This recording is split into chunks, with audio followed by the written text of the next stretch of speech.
안녕하세요. 오늘은 10월 17일 금요 경전 수업을 공부하고요. 산청 송덕사에서 합니다.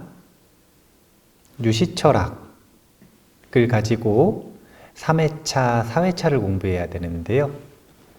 지난 시간에 오리엔테이션 했습니다. 김동하 교수는 유식철학을 자아철학이라고 했거든요. 자아. 나란 무엇인가? 라고 하는 것에 대한 답변. 그래서 유식이 왜 나오게 되었고 어떻게 발전했는지에 대한 오리엔테이션을 쭉 보고 나서 그래서 어떻게 공부해야 되는가? 라고 하는 걸 할 때 결국은 세친보살의 유식 30송을 공부를 해야 하고 그리고 유식 30송을 공부하려면 30개 송 가지고 유식 전체를 보기가 어려우니까 이에 대한 유명한 주석서들을 모아놓은 성유식론을 가지고 공부하면 되고 소위경전과 공부하는 법까지 쭉 공부를 했거든요. 그래서 이제 이번 시간에는 두 가지 키워드를 공부할 거거든요. 첫 번째 3회차에는 오위백법, 그 다음에 4회차에는 오위백법 중 심왕에 해당되는 심왕법, 이제 8식에 대한 이야기입니다. 아마 전 5식, 6식, 7식까지 하고 싶지만 못 갈 것 같고요. 목표는 7식까지지만 오위백법에 대한 내용을 한번 보면 61페이지로 가서 제가 교재는 거의 안 보면서 할 거거든요. 이제 61페이지 보면 제법의 분류론이 있어요. 그런데 이 제법의 분류론이라고 하는 게 도대체 왜 중요한가 의미부터 한번 생각을 해보면 유식철학이 설일체유부라고 하는 학파가 있었고 설일체유부 그 다음에 이 설일체유부의 부작용을 해결하고 나온 데가 중관학파가 있었고 중관학파의 부작용을 해결하고 나온 게 유식철학이다. 이렇게 이야기를 했거든요. 유부에서는 3세시류, 법체항유, 그래서 유부예요. 시간도 있다. 공간을 차지하고 있는 법체도 있다. 이렇게 있다라고 말한 거예요. 그런데 착각하시면 안 된다 그랬어요. 다 있다 그런 게 아니라 설일체유부는 목표가 뭐냐면 아공을 아는 거예요. 아가 공함을 아는 것이 목표입니다. 그리고 부처님께서 말씀하신 부분을 넘어가지 않은 거예요. 부처님께서 법공을 다루신 적이 없기 때문에 이 법공에 대해서는 연구를 안 한 거고 사실은 그러니까 연구를 안 했다는 게 아니라 논외였던 거고 철저하게 부처님께서 말씀하시고자 했던 아공을 궁구하고자 했던 거예요. 그래서 여기에서 말하는 건 아가 없어요. 지금 전부 다 시간도 법체도 법에 대한 거예요. 그래서 법은 있다라고 말을 한 거예요. 자, 여기 왜 오늘 이 이야기를 하냐면 법에 대한 문제이기 때문에 그래요. 이 법이 있다라고 하는 문제에 대해서 중간학파에서는 중도를 말하고 싶었는데 그런데 중도를 말하던 것이 부작용으로 악취공이 생겼다 그랬어요. 이건 뭐냐면 무에 가까운 극단이에요. 그래서 여기는 유, 여기는 무니까 이 둘을 중재시켜서 화해하고자 나온 게 유식이었다. 여기 이렇게 썼더니 중간학파가 있고 유부가 있을 때는 유부가 없는 줄 아시는데 설일체유부는 지금 계속 가장 큰 부파로서 가장 큰 세력으로서 자리 잡고 있는 거예요. 설일체유부는 밀교가 나왔을 때도 계속 있어요. 설일체유부는 계속 세력을 떨치는 겁니다.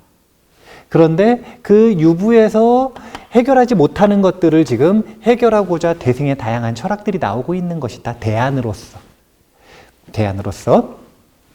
그런데 이 법의 문제가 이제 중요한 거예요. 부처님께서는 아공을 말씀하셨는데 그 이후에 법에 대해서 논하는 것 자체를 별로 안 하셨거든요.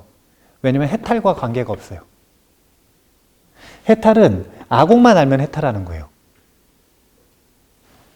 법공은 이제 해탈하려고 하는 이들에게 전혀 관계가 없는 주제인 거죠.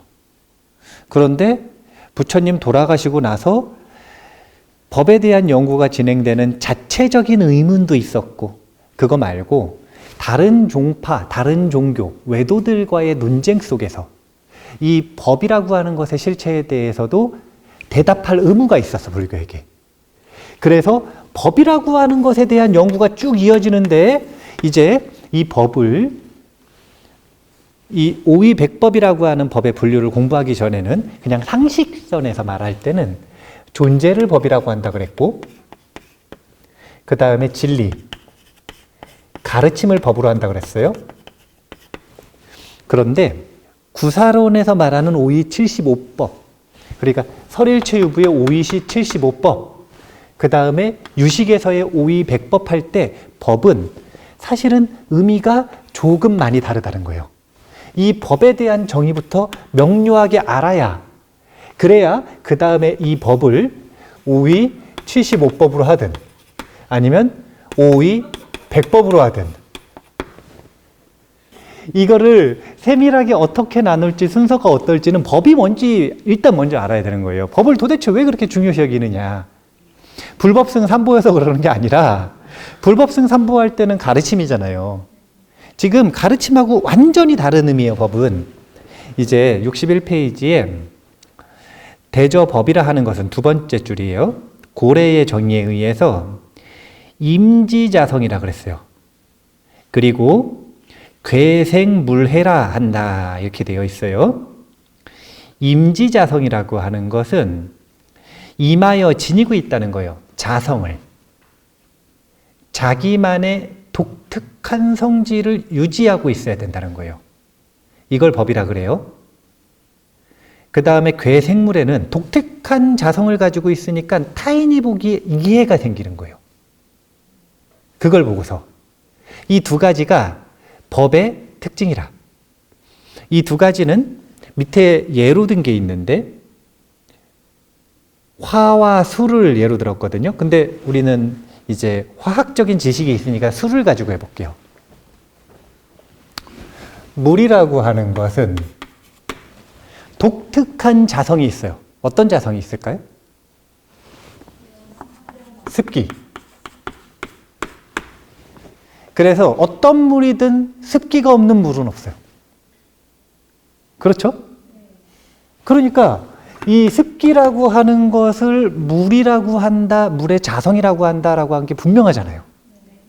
그리고 이 자성을 알고 있는 사람은 그냥 그 물을 보면, 아, 저것은 습기가 있을 것이다, 또는 습기가 있는 곳에는 물이 있을 것이다, 이것을 이해할 수 있죠. 이것을 전자를 임지자성이라고 하고 후자를 괴생물해다, 이렇게 표현을 한 거거든요. 그런데 이게 뭐가 중요하냐, 제가 설일체유부를 흔히 뭐라 그러냐면 불교계의 물리학자들이다, 이런 표현을 쓴 적이 있거든요. 물리학이라는 건 물질의 이치를 탐구하는 거라. 그래서 이 설일체유부에서는 뭘 했냐면 색법, 물질이 있는데 그 물질의 극미를 찾아가는 노력을 했어요. 극미라고 하는 건 뭐냐면 물질이 있는데 쪼개. 이걸 또 쪼개요. 이걸 또 쪼개고, 또 쪼개고, 쪼개서 최소 단위로 만드는 거예요. 그런데 그때 당시에는 최소 단위로 만들 수 있는 기계도 없었고, 최소 단위를 관찰할 수 있는 현미경도 없었어요. 그러면 뭘로 했냐면 선정력이 없는 사람은 상상, 선정력이 있는 사람은 관상으로 했어요. 근데 이 두 가지는 전부 다 주관적이죠. 그걸 가지고 아주 작은 물질을 연구를 하는데 어디까지만 쪼개냐면 성질을 잃어버리지 않을 때까지만 쪼개는 거예요. 그러니까 법의 최소 단위, 여기서 지금 5위 75법 이렇게 나누는 거, 그 다음 5위 100법 할 때 요 법이라고 하는 건 최소 단위인데 그 최소 단위에 선이 있다는 거예요. 선. 쪼개고 그러면 계속 작아지잖아요. 그러면 이건 리미트 개념이기 때문에 끝이 없어. 끝이 없거든요. 계속 쪼갤 수 있어요. 기술만 있으면. 과학기술만 발전하면 계속 쪼갤 수가 있는 거거든요. 그런데 그렇게 해가지고는 그건 법이라고 하지 않는다는 거예요. 왜냐? 왜 물까지만 쪼갰느냐? 여기서 물이라고 하는 건 지수화풍 4대로 쪼갰다는 건데 4대 중에서 물을 예로 들면 이 물을 더 쪼갤 수 있어요, 없어요? 우리가 이제 화학적 지식이 있으니까 H2O라는 걸 알잖아요. 그러면 H 더하기 H 더하기 O로 쪼갤 수가 있죠. 이렇게 쪼갤 수 있으나 쪼개는 순간 습성이라고 하는 이 고유의 자성은 유지가 되어 사라져요. 그러면 법으로서의 의미를 상실했다는 거예요. 이 세상에는 이 세상의 현상을 유지하기 위해서 자성을 유지해야 되는 최소 단위의 법이 있다 이거예요. 이거를 임지자성이라 그러는 거예요. 첫 번째 뜻. 이해가 되세요? 이 법을 분명하게 이해하셔야 돼요. 그래야 왜 도대체 75개, 100개로 나누는지를 이해할 수가 있는 거예요. 임지자성. 그 물의 습성을 유지한다. 그리고 이 자성을 유지하고 있기 때문에 두 번째가 나오는 거예요. 그게 뭐냐면 그 법, 그 물질, 그 현상들에 대해서 충분히 관찰을 하면 사람들끼리 약속이 생겨요. 무슨 약속이 생기냐면 그것을 이해하는 경험과 정의에 대한 약속이 생겨요. 그게 바로 지금 뒤에서 이야기하는 괴, 생물, 해입니다. 타인이 그것을 봤을 때 이해할 수 있어야 된대요. 그러니까 이 두 가지는 보면 첫 번째 임지자성이라고 하는 것은 물질을 최소 단위로 나누는데 언제까지만 나누는 거냐면 사실은 효과, 쓸모가 유지되는 한도 내에서 최소 단위로 나누는 거예요. 그리고 효과하고 쓸모가 있으니까 다른 사람이 이것을 인식할 때 이해가 생기는 거죠. 사회적 약속이 생기는 거예요. 자, 이거를 제가 왜 자세하게 분석을 하냐면 여기에서 의견이 갈린 거라. 유부와 유식은. 유부에서는 이것이 최소 단위로 나누는 것이 자성으로 나눴고 그 다음에 이 괴생물에 타인에게 이해를 생성한다. 즉 사회적인 약속이다. 이 부분에 대해서 특별히 언급하지 않고 간과한 거예요. 그럼 어떻게 되냐면 법이라고 하는 것은 고유한 실체가 있다라고 말하는 것처럼 느껴질 수도 있어. 그런데 유식은 5위 100법을 세웠지만 이 법이 어떻게 존재하냐면 실체로서 존재하는 게 아니라 가유다 이렇게 말합니다. 가라는 건 가짜라는 뜻이기도 하고 임시로 존재한다 이런 뜻이기도 해요. 도대체 왜 가짜로 존재하느냐? 첫 번째, 최소 단위인데 이것 물 최소 단위잖아요? 이거 변치 않는 속성이야. 더 쪼갤 수 있어요. 더 쪼갤 수 있잖아요. 네, 더 쪼갤 수 있어요. 그것이 단독의 실체가 아니라 화합물이에요. H 두 개와 O 하나라고 하는. 이 H 두 개하고 O 하나라고 하는 것도 더 쪼갤 수 있을까요? 없을까요? 있을 수 있겠죠. 계속 쪼갤 수 있다니까요. 그것에는 고유한 실체라는 게 없는 거예요. 그 다음 두 번째, 괴생물에도 타인이 그것을 보는 데 있어서 이해는 지속적으로 학문이 깊어짐에 따라 깊어집니다. 그래서 이거는 그냥 사회적인 약속일 뿐이에요. 임시로 세워놓은 개념일 뿐이다. 그래서 임시로 존재하는 것이다라고 처음부터 딱 정의를 하고 시작하는 거예요. 여기서 무슨 차이가 벌어지는 거냐면 색법을 바라보는 관점의 차이가 벌어지기 시작하는 겁니다. 색법이라고 하는 것이 유부에서는 5위 75법의 5위의 순서가 어떻게 되냐면 색법부터예요. 1위가 색법이라. 이 색법이 중요한 걸 뭐라고 하냐면 법상생기라고 하는데 이 법상생기라고 하는 건 아까 이야기했던 최소 단위로 이 정도는 실체가 있어야 된다라고 말했던 이 법. 그것이 실체가 있다라고 생각을 하는 게 설일치 유부잖아요. 왜 실체가 있다라고 생각을 했냐면 전부 다 실체가 없으면 현상계가 드러날 수 없다라고 생각을 했던 거예요. 그런데 실체가 색법이 있다라고 놓고 이걸 근간으로 삼아가지고 여기서로부터 다양한 현상계의 제법이 펼쳐진다고 생각을 했던 거예요. 그래서 법상생기라고 하거든요. 그래서 색법, 법은 실체가 있으니까 색법을 가장 중요시 여긴 게 설일치유부. 그런데 순서가 요식으로 가면 5위가 1위가 뭐가 되는 거냐면 제일 중요한 게 심왕법이 되는 거예요. 5위가 순서가 어떻게 바뀌냐면 심왕법, 심소법, 심소유법이라고 하죠. 심소유법, 그 다음에 색법, 불, 상응, 행, 법, 그리고 무위법이에요. 요걸 나눌 때 이렇게 나누는 겁니다. 요렇게는 유의, 무의 이렇게 나누기도 하고요. 그 다음에 1, 2, 3, 4 이렇게 나누기도 합니다. 그래서 심왕이 제일이다 이렇게 말하는 게 유식, 색법이 제일이다 이렇게 말하는 게 유부라는 거예요. 유자가 있을 유자, 오직 육자입니다. 색법이 중요한가, 심법이 중요한가, 이것에 대한 논쟁이 아주 체계적으로 이루어졌던 시기가 저 시기라고 보시면 돼요. 물질이 중요한가? 아니면 정신이 중요한가? 자, 이에 대한 대표적인 예시를 하나 들어볼까요? 어떤 예시냐면, 원래 부처님 당시에는, 초기 불교에는 법을 체계로 나눌 때, 체계로 나눈다는 건 카테고리를 나눈다는 거예요. 카테고리를 나누는 방법은 정해져 있어요? 정해져 있지 않아요? 정해져 있는 게 어디 있어요? 쇼핑몰 하는 사람 마음이지. 쇼핑몰 할 때 보면 물건이 많아. 그 물건이 많은 것에서 카테고리를 어떻게 나누고 가장 위에 상위 카테고리에 뭘 둘지는 쇼핑몰 하는 사람 마음이잖아요. 그런데 그렇게 해가지고 쇼핑몰을 나누다 보니까 이게 제일 편리하다라고 하는 것이 정해졌어. 어느 정도. 그럼 그 다음부터 그 학설을 따라가는 거죠. 이게 지금 카테고리 싸움이었어요. 그러다가 이후 불교계에서는 오의백법이라고 하는 유식의 카테고리를 쓰기 시작한 겁니다.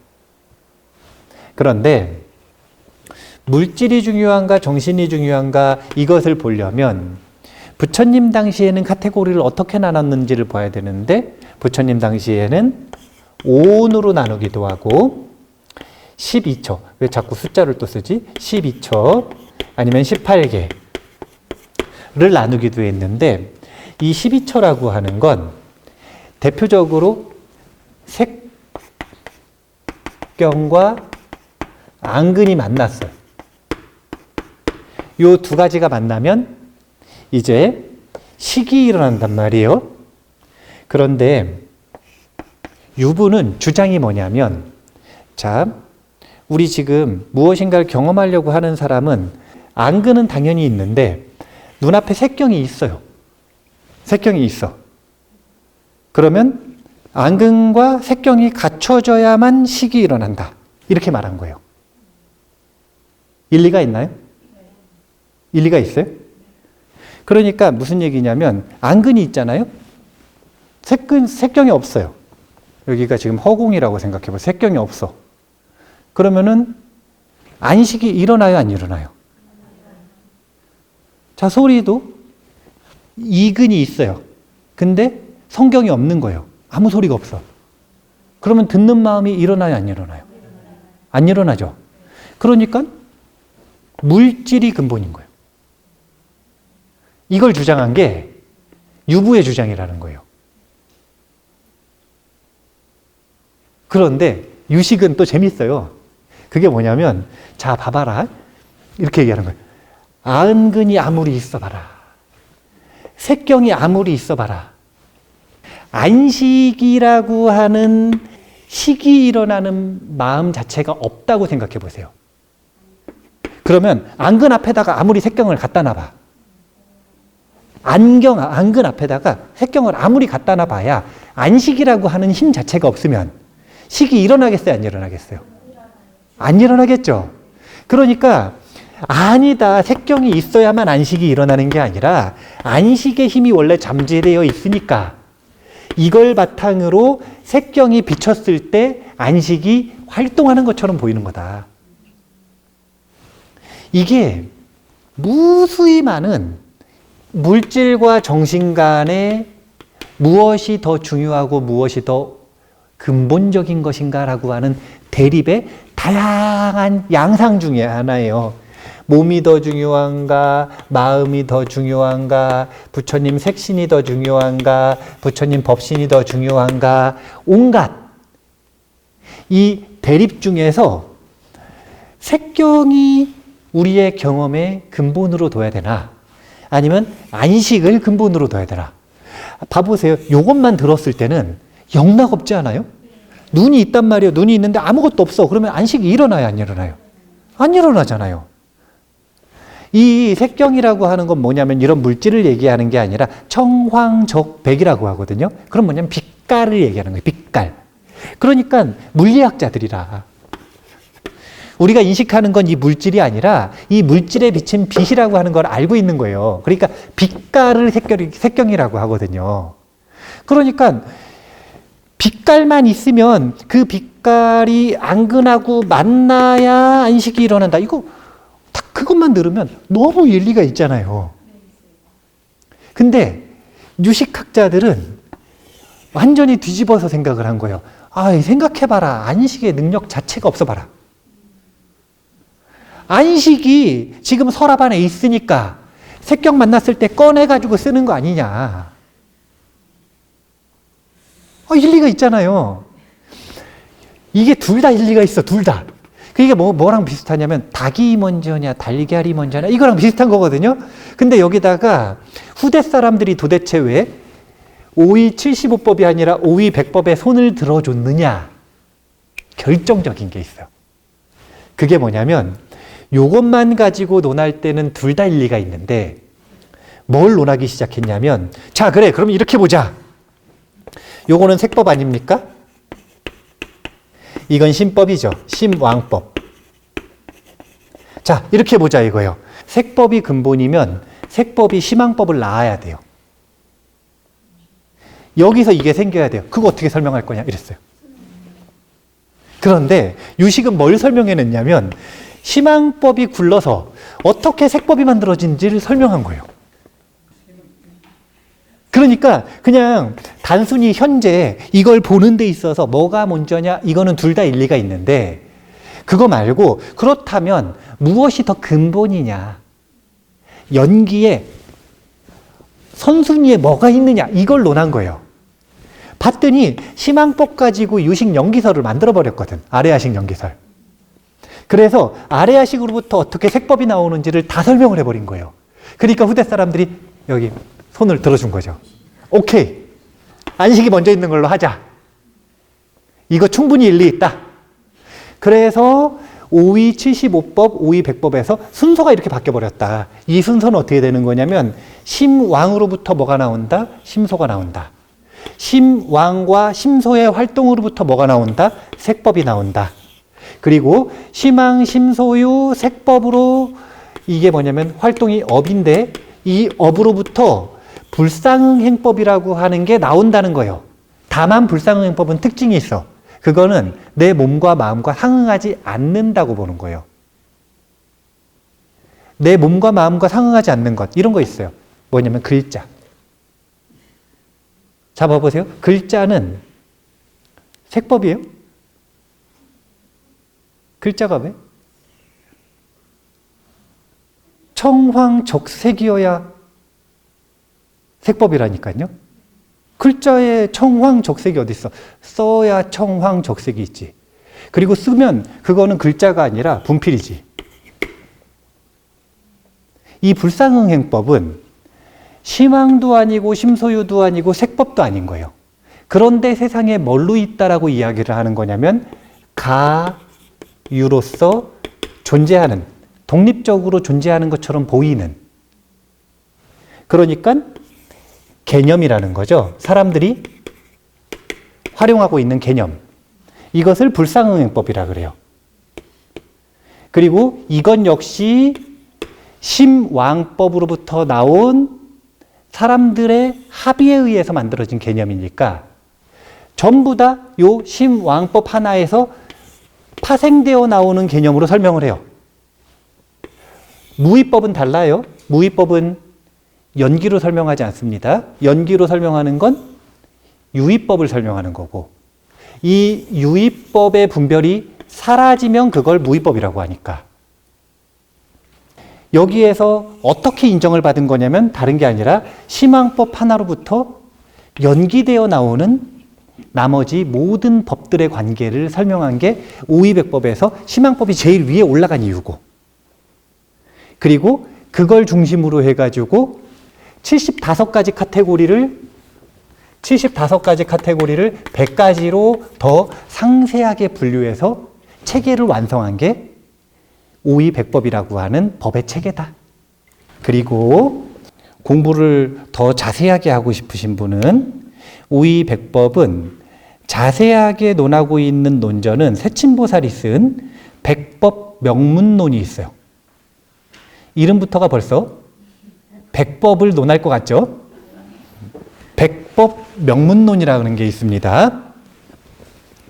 그래서 그 내용을 가지고 보시면 되고, 오이백법이 각각 무엇이 있고 몇 가지씩 있고 이런 부분은 어디에서 보셔야 되냐면 교재에서 보시면 되고요. 순서대로 중요하게 할 수 있는 것들만 할 건데, 일단은 무위법은 우리가 강의 특징상 언제 갈지 알 수 없거든요. 그래서 무위는 6종류가 있다라는 것만 그냥 얘기를 해드리고 넘어갈게요. 무위는 6종이 있고, 허공무위, 허공이라고 하는 건 무위라는 거예요. 허공 안의 내용물들은 끊임없이 변화할 수 있지만 이 허공 안에서 우주가 성주궤공하더라도 그 내용물은 끊임없이 펼쳐졌다, 사라졌다, 드러났다, 없어졌다 하더라도 허공은 그대로라는 거예요. 그래서 허공무위. 그 다음에 택멸이 있고 비택멸이 있고, 그 다음에 부동무위가 있고, 그 다음에 상수멸, 그리고 진여무위가 있습니다. 시간이 되면 이 무위법을 나중에 한번 강의 범위로 잡아서 해볼 수 있을 것 같은데요. 오늘은 지금 뒤로 넘어가야 되기 때문에 심왕법에 대한 전반적인 내용을 말하고 그리고서 두 번째 시간으로 넘어갈게요. 일단은 심왕법을 어떻게 읽는지에 대해서 얘기해야 되는데, 지금 우리가 뭘 했냐면 법이라고 하는 것에서 시작했어요. 이 법은 다른 게 아니었어요. 유부에서는 항유라고 했지만 유식에서는 가유라고 합니다. 왜 가라고 하는지 두 가지 근거를 얘기했던 거예요. 임지자성이라고 하는 건 일부러 약속한 거예요. 거기까지 자른 거예요. 그렇기 때문에 세간에서 이해할 수 있는 거예요. 그래서 개념으로 세워놓은 것이다. 그래서 요 법을 백법으로 나누는 데 있어서 카테고리를 왜 심왕법이 맨 위로 올라갔는지에 대해서 이걸 가지고 예를 들었죠. 지금 색경이 있어야만 안식이 일어날 수 있느냐, 아니면 안식이 있어서 색경 본 다음에 안식이 일어나는 거냐. 근데 이것만 가지고는 결판이 잘 안 났다 그랬어요. 그런데 심왕법, 마음 하나에서 마음 작용부터 시작해서 색법과 불상응행법까지 다 나오는 과정을 연기설로 설명했더니 여기 손을 들어줬다. 그래서 오이백법 체계 중에 첫 번째 1번에 해당되는 심왕법부터 공부할 거다, 이 얘기인 거예요. 자, 심항법은 팔식이라. 자, 누가 묻습니다. 마음이란 뭡니까? 그러면 마음에 뭘 얘기해야 돼요?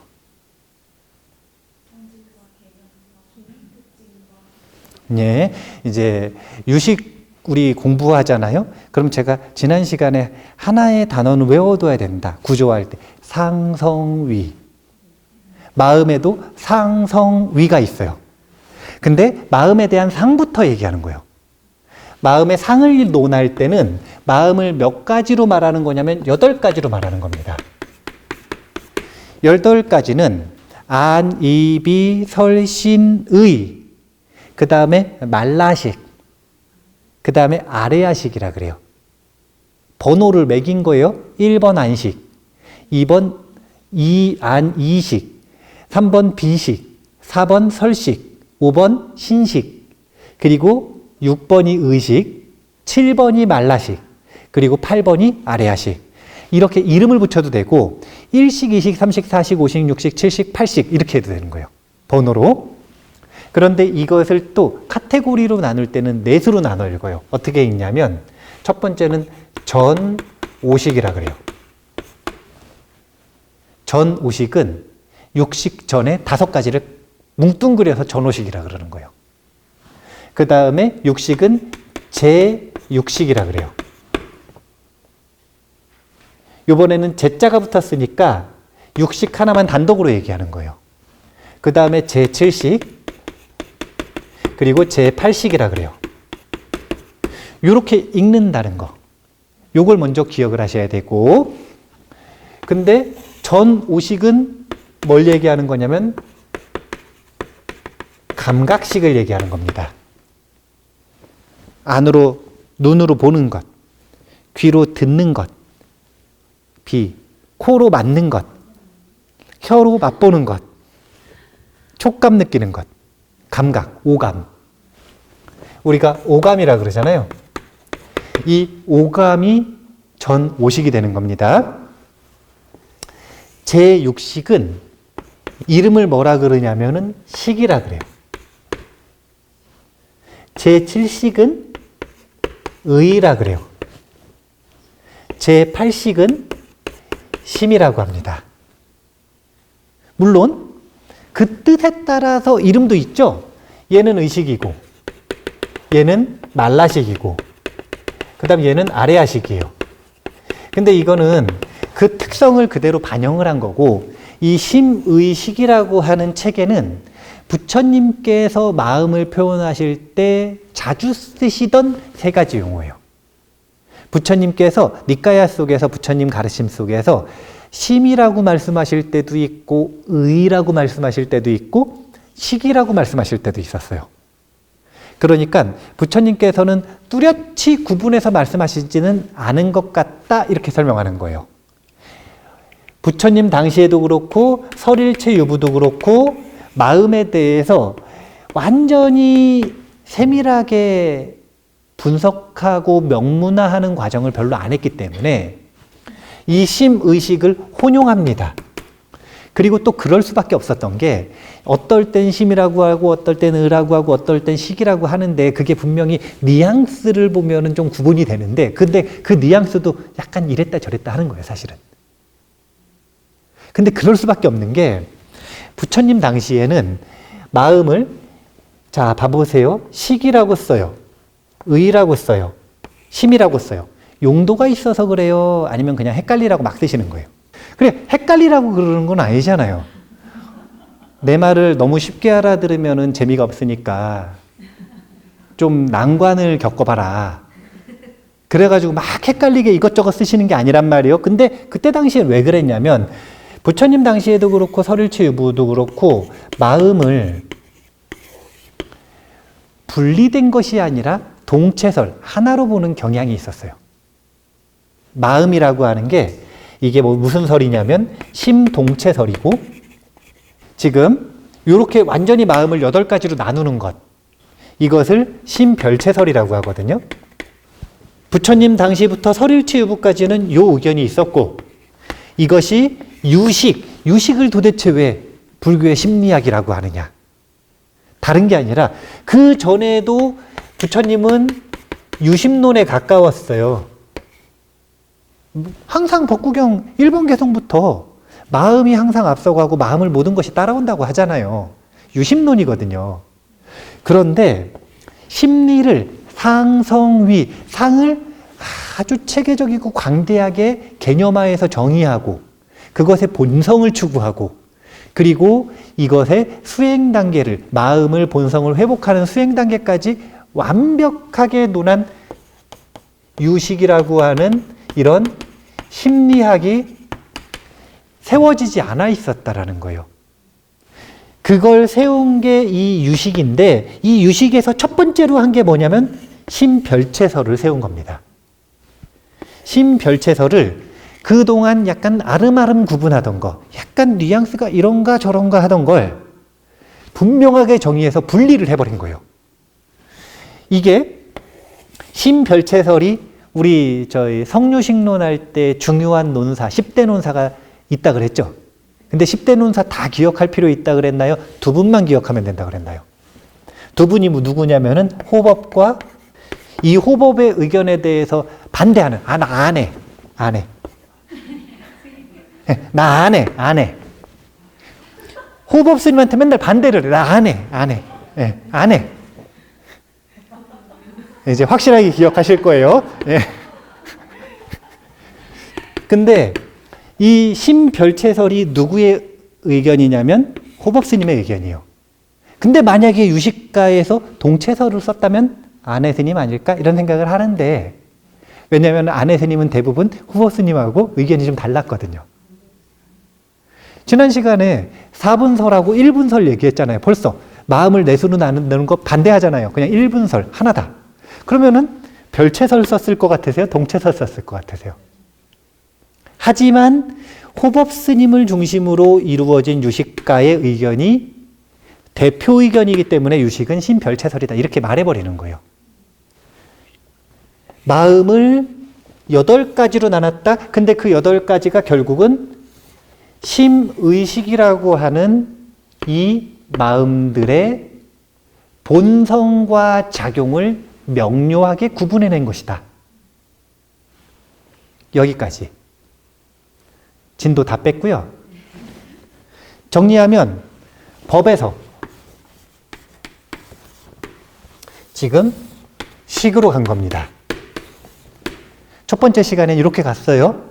법이라고 하는 게 어떤 특성이 있는가? 법은 최소 단위는 최소 단위인데 어떤 최소 단위냐면 사실은 쓸모가 있는 최소 단위예요. 쓸모를 잃어버리지 않는 최소 단위, 약속. 그것을 법의 최소 단위로 놨고, 근데 그 법의 최소 단위가 법이 여러 가지 최소 단위가 있는데 그 중에서 범주화를 했을 때 제일 중요한 게 무엇인가 가지고 경쟁한 게 색법과 심법. 그런데 유식에서는 심왕법, 마음이 왕이다 이렇게 그냥 이름을 붙여버렸어요. 그래서 1번으로 놨습니다. 심왕법이 어떻게 마음작용과 색법, 물질과 세간과 기세간과 중생세간과 그리고 불상응행법까지 났는지를 설명을 쭉 하는 게 이제 뇌하연계설인데 그건 중반부부터 배울 거고, 일단 이 오위백법 중에 순서대로 배워보자 이거예요. 첫 번째로는 심왕법 배워야 될 거고, 그 다음 심소유법 배워야 될 거고, 그 다음 색법, 불상응행법, 그리고 무위법 이렇게 다 배워야 오위백법을 배운 거라. 근데 그 중에서 우리는 심왕법을 배우고 있다. 그리고 이 심왕법을 배울 때는 다른 게 아니라 심의식에 대해서 동체설이냐 별체설이냐.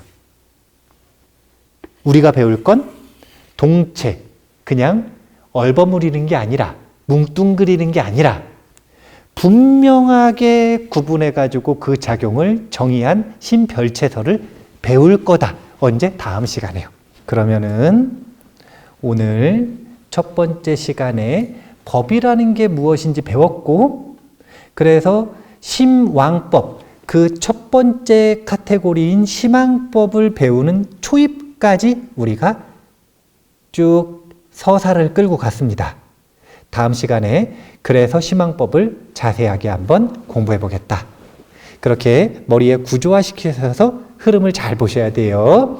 자, 그러면 오늘 첫 번째 시간 이만 마치는 걸로 하고요. 감사합니다.